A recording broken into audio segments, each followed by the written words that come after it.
नमस्कार, मी प्रांजली। आज हरतालिकेचं व्रत मोठ्या उत्साहात आपण साजरं केलं आहे। पण उद्याच्या दिवशी जर उत्तर पूजा योग्य पद्धतीने योग्य त्या वेळेमध्ये जर आपण केली नाही, उत्तर पूजेच्या साहित्याचं वेगवेगळ्या साहित्याचं काय काय करायचं हे आपण व्यवस्थित केलं नाही, तर आपलं कोणतंही जे व्रतवैकल्य असेल ते पूर्ण होत नाही। त्याचं जे संपूर्ण फळ जे आहे ते आपल्याला मिळत नाही। या उलट त्याचे दोष आपल्याला लागू शकतात। त्यामुळे जितकी पूजा व्रतवैकल्य करण्याला महत्त्व आहे, तितकंच त्या पूजेची त्या व्रताचं उत्तर पूजा करण्याला सुद्धा तितकंच महत्त्व आहे। आणि जेव्हा उत्तर पूजा व्यवस्थित विधिवत होते, तेव्हाच आपलं जे व्रत आहे कोणतंही असू द्या ते पूर्ण मानलं जातं। तर आज आपण हरतालिकेचं व्रत केलेलं आहे, तर उद्या दुपारी 12च्या आत उत्तर पूजा जी आहे ती करून घ्यायची आहे। मी एक हा तुम्हाला टाइम पिरियड सांगत आहे, पण खऱ्या अर्थाने उत्तर पूजा जी आहे, ज्या दिवशी व्रत आहे त्याच्या दुसऱ्या दिवशी सकाळी लवकर उठायचं असतं आणि सकाळी लवकर, जितक्या लवकर तुम्हाला उठून उत्तर पूजा करता येईल तितक्या लवकर उत्तर पूजा करायची असते। म्हणजे सकाळी 8 वाजेपर्यंत जर आपण देवपूजा वगैरे करून घेतो, तर त्याच वेळेमध्ये 8-9 वाजेपर्यंत उत्तर पूजा जी आहे ती आपण करून घ्यायला हवी। जास्त वेळ कोणतीही पूजा दुसऱ्या दिवशी ठेवू नये असं म्हटलं जातं, पण बऱ्याच जणांना सकाळी लवकर हे शक्य होत नाही। म्हणून एक मी टाइम पिरियड सांगितला की 12च्या अगोदर तुम्हाला उत्तर पूजा करून घ्यायची आहे। आता उत्तर पूजा करताना सुरुवातीला जिथे तुम्ही पूजा मांडली वगैरे आहे, तर तिथे दिवा लावून घ्यायचा आहे। आणि हा दिवा लावत असताना त्याच्यामध्ये खूप जास्त तेल टाकायचं नाहीये। एक 5-10 मिनिटं तो दिवा प्रज्वलित राहील या पद्धतीने तेल टाकून घ्यायचं आहे।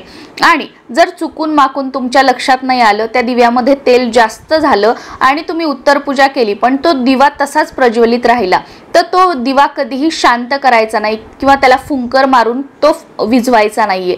तो जो दिवा आहे तो तुम्हाला उचलायचा आहे आणि तुमच्या घरामध्ये जिथे तुळस आहे, तर तुळशी वृंदावनाजवळ किंवा कुंडीमध्ये तुळस लावलेली असेल तर त्या तुळशीजवळ जशास तसा तो दिवा उचलायचा आणि तिथे नेऊन ठेवायचा आहे, पण तो शांत करायचा नाही। किंवा तुम्हाला तुळशीजवळ ठेवण्यासाठी जागा वगैरे नसेल, तुम्ही तिथे ठेवू शकत नसाल, तर तुम्ही तुमच्या देवघरासमोर तो दिवा आणून ठेवला तरी सुद्धा चालेल। हा जरी दिवा ठेवला तरी रोजचा आपला जो देवासमोर आपण दिवा लावतो तो सुद्धा तुम्हाला देवपूजा करताना वगैरे लावायचा आहे। फक्त हेच दिवा ठेवायचा आणि तो शांत ठेवायचा असं करायचं नाही। जो रोजचा आपला दिवा आहे तो सुद्धा आपल्याला लावायचा आहे। हा सगळ्यात महत्त्वाचा प्रश्न। आता उत्तर पूजा करताना आपण दिवा लावला, त्यानंतर धूप अगरबत्ती सुगंधित जे काही आहे ते लावून घ्यायचं आहे। महादेव सोडून, हा वाळूचा किंवा मातीचा महादेव जो आपण बनवलेला आहे तो सोडून, जे सखी पार्वती आहेत, गणपती बाप्पा आहेत, या सर्वांना हळद कुंकू अर्पण करून घ्यायचं आहे, अक्षदा अर्पण करून घ्यायच्या आहेत। आणि ही पूजा करत असताना काल म्हणजे आज आपण जे व्रतवैकल्य केलं, तर उद्याच्या दिवशी म्हणायचं काल जे हरतालिकेचा उपवास व्रतवैकल्य मी केला आहे हे अगदी मनापासून केलं आहे।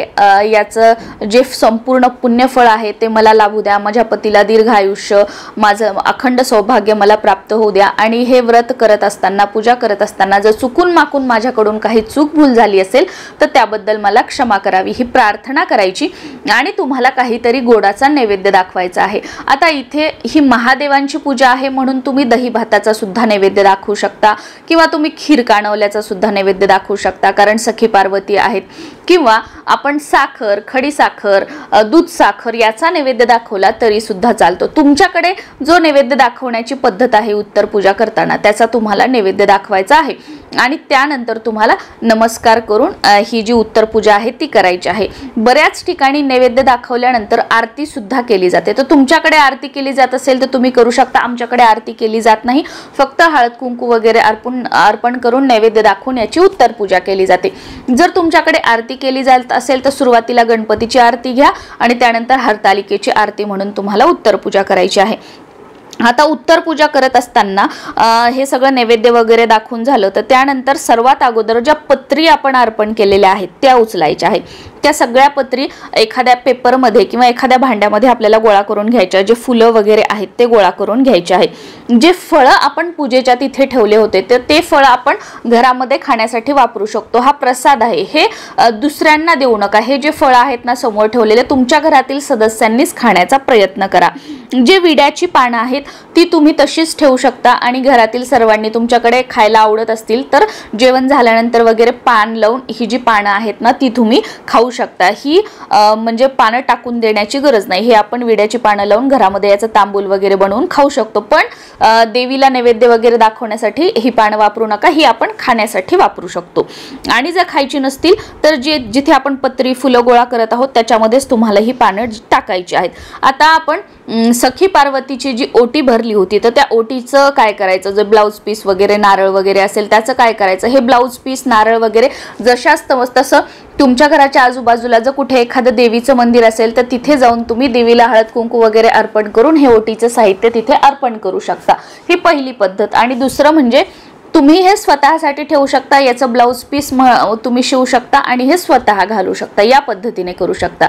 किंवा जर तुम्हाला वाटलं की कोणी सवाष्णी बोलवून मला तिला हे द्यायचं आहे तर एखादी सवाष्णी स्त्री बोलवून त्यांना सुद्धा तुम्ही हे देऊ शकता, काही हरकत नाही। या तिन्हीपैकी तुम्हाला जो ऑप्शन योग्य वाटेल त्या पद्धतीने तुम्हाला करायचं आहे। त्यानंतर आता ह्या पत्री वस्त्रमाळ वगैरे जे सगळं आपण घेतलेलं आहे तर तुमच्या घराच्या आजूबाजूला शेत वगैरे मोकळी जागा काही असेल तर तिथे खड्डा करायचा, त्याच्यामध्ये हे दाबून द्यायचं आहे। पण डस्टबिन मध्ये टाकायचं किंवा कुठे कचरा कुंडी वगैरे जिथे कचरा टाकला जातो तिथे टाकायचं असं अजिबात करू नका। आणि पाण्यात सुद्धा अजिबात सोडू नका, हे पाण्यात सोडू नका। जर तुम्हाला काही ऑप्शनच नसेल तर नदीच्या वगैरे बाजूला एक कुंड कलश ठेवलेले असतात बघा निर्माल्याचे साहित्य टाकण्यासाठी, तर तुम्ही त्याच्यामध्ये टाकू शकता।